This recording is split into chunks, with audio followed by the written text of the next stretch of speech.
मामीकडे एक मोठा डबा चिंचांनी भरून ठेवलेला असायचा. पण मी आलो की मामी तो कुठेतरी लपून आणि मग मामी दुपारी झोपली की मी नेहमी तो शोधून पाहायचो.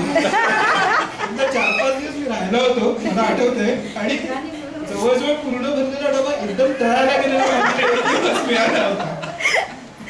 ही एक आठवण. आणि दुसरी एक अशीच की एकदा मामी पुण्याहून येणार होती, मामा पण नव्हता आणि मी अन्वय अमित बहुतेक समीर सुद्धा चौघच डोंबिवलीला होतो. आणि नुकतेच आम्ही व्हिडिओ गेम खेळायला शिकलेलो होतो.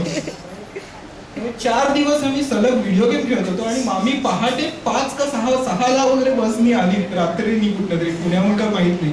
हे 6 वाजता जेव्हा सकाळी आली तेव्हा मी आणि अमित एक दोघंजण व्हिडिओ गेम खेळत होतो. आणि मामी एवढी वैतागली तेव्हा की अख्खा दिवस कोणी व्हिडिओ गेम खेळायचा नाही असं आम्हाला एकदम ताकीद दिली होती.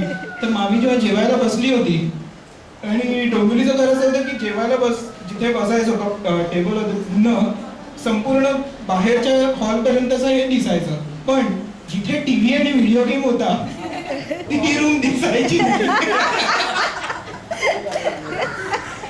त्यामुळे मामी जेवायला बसली, खायला बसली की अन्वय खून करायचा किंवा मी खून करायचो. आणि मग आम्ही तिकडून तरी सुद्धा त्या दिवशी खेळलो होतो. मामीला आठवत नसेल.